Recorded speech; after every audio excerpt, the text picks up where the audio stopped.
It's the beginning of the last quote-unquote workday of a long week. Woo! You're exhausted, tired, worn out from being intentional and wringing every last drop of productivity out of the week. Or so I hope so. Maybe you're thinking, I cannot wait for the weekend and TGIF. Thank goodness it's Friday. Stop. Don't do that. It's time to finish strong. Get your mind right and finish. It's not about how you start the week, the month, or the year. True top performers know how to finish. So listen. Listen to this short clip and get your headspace leveled up and go finish strong. This is Finish Strong Fridays. Become 1% better every single day.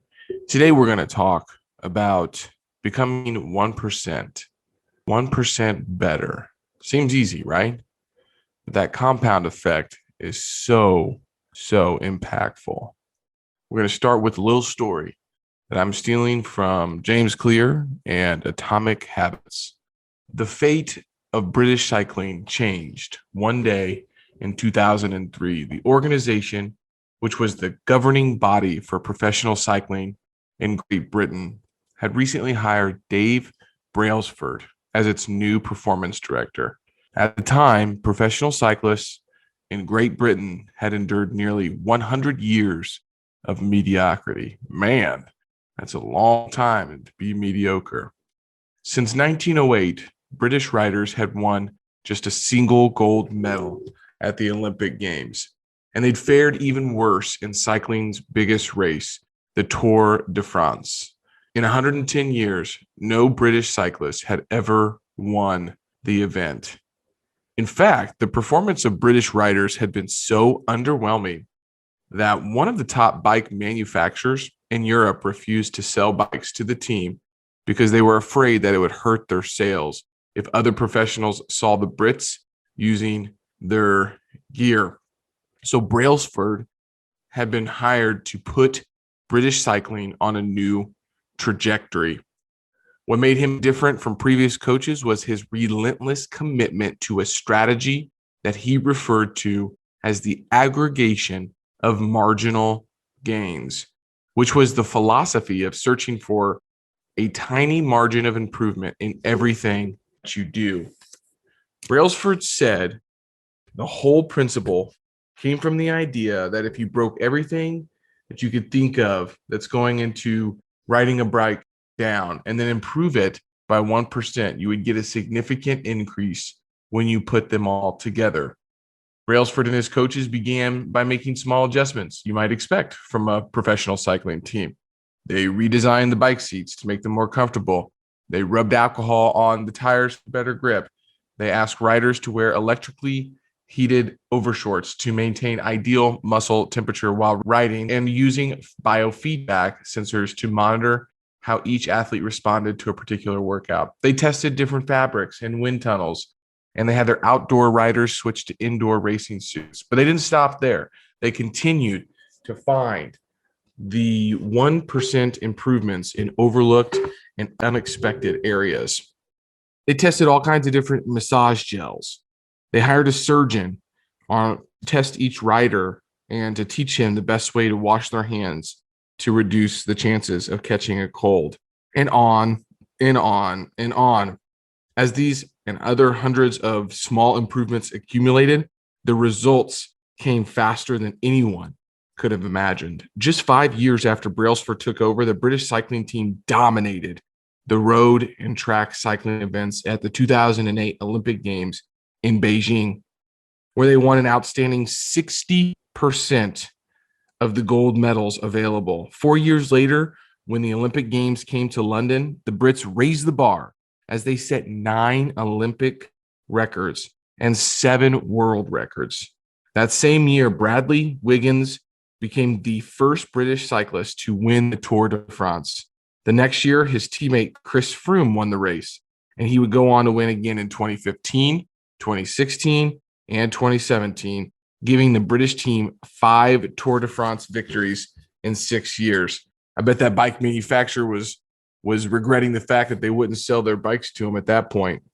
During the 10-year span from 2007 to 2017, British cyclists won 178 world championships and 66 Olympic or Paralympic gold medals and captured 5 Tour de France victories in what is widely regarded as the most successful run in cycling history. Now, how does this happen? How does a team of previously mediocre and ordinary athletes transform into world champions with tiny changes that at first glance would seem to make a modest difference at best? Why do small improvements accumulate into such remarkable results? And how can we replicate this approach in our own life? Well, let's first talk about really quickly why small habits make a big difference. And it's so easy to overestimate the importance of one defining moment and underestimate the value of making small improvements on a daily basis.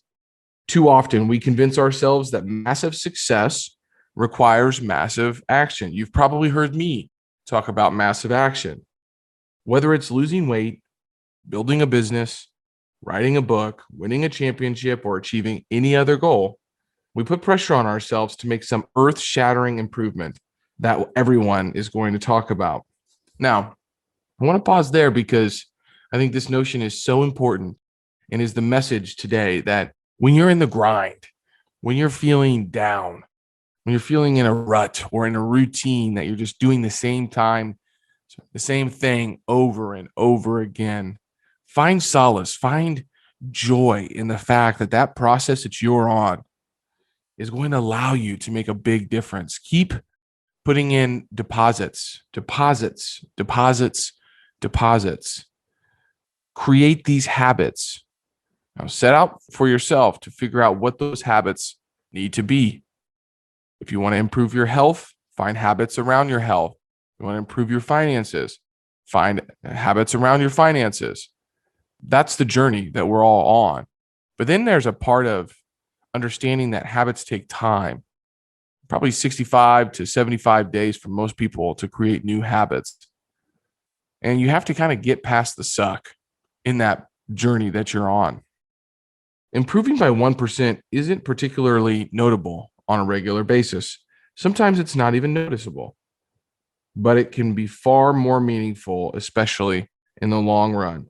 The difference a tiny improvement can make over time is astounding. If you get 1% better each day for 1 year, you'll end up 37 times better by the time that you're done. On the flip side, if you get 1% worse each day for 1 year, you'll decline nearly down to zero. What starts as a small win or a minor setback accumulates into something much more.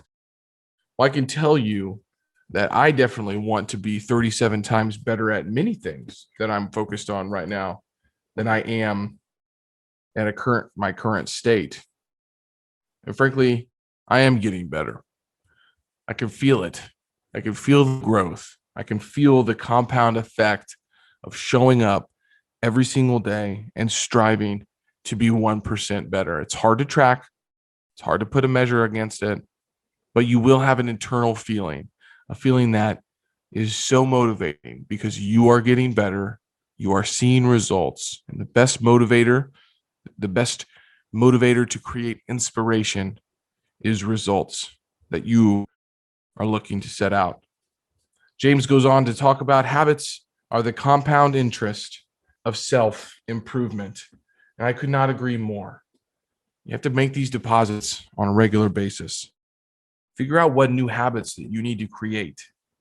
Plenty of things out there that will help you figure out what those habits are. If you need some help from me or Jerome to figure out what those habits are, reach out to us. We can help give you some guidance. But do you think that Jerome is probably out running right now?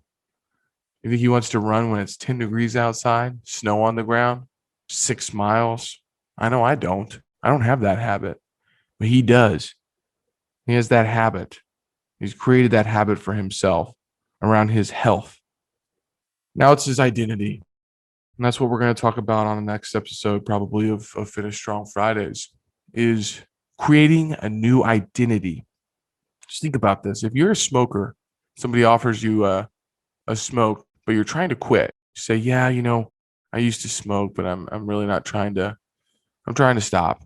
You're more likely to take that smoke than if that same person asked you and you said, even if you were a previous smoker and you said, I am not a smoker. I do not smoke.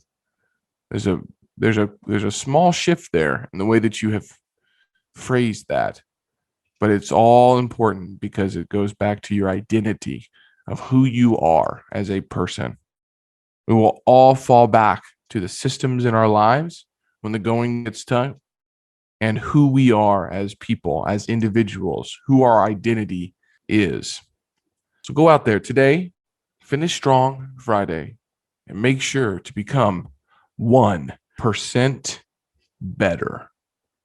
Hey compressors, if something you heard struck you, made you feel a little bit uncomfortable, good.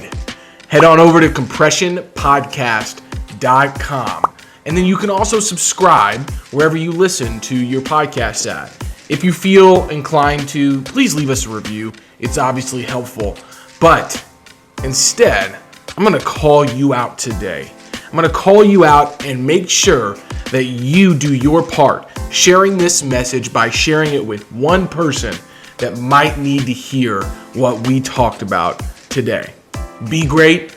Nothing else pays.